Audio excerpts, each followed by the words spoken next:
Доверливиот изборен материјал е веќе распредаран, гласачките места се расчистуваат, изборните одбори се собираат. Македонија е подготвена за првиот изборен круг. Утре прво гласаат болните, затворениците и луѓето од домовите за стари лица, а во недела сите останати.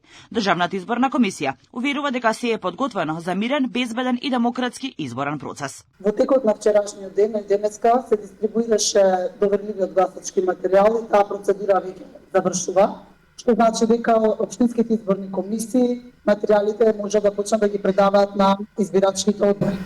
Во избирачкиот список за овие локални избори запишани се 1.832.415 гласачи, а гласањето ќе се одвива на вкупно 3.474 избирачки места. Во 6 избирачки места гласачи нема.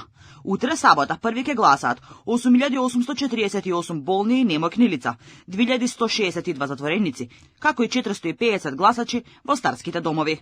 Гласањето за сите останати избирачи ќе се одржи во недела од 7 часот наутро до 19 часот. На изборите ќе присуствуваат и над 1000 домашни и странски наблюдувачи.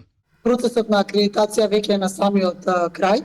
Во моментов акредитирани се вкупно 1462 наблюдувачи кои што ќе ги следат изборите во недела.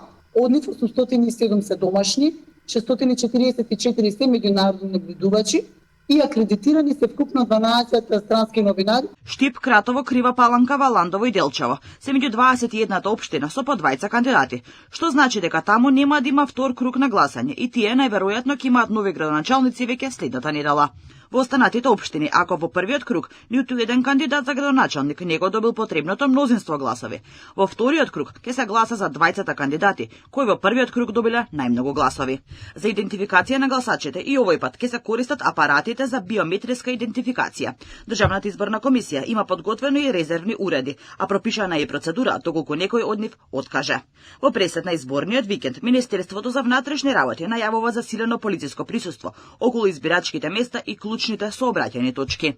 Безбедноста на граѓаните ќе биде гарантирана со стандардните материјално-технички средства, мобилни тимови и пунктовско работење, а ќе се користи и современа технологија дронови за воздушна контрола со цел побрза реакција и превземање на соодветни мерки и активности во случај на инциденти.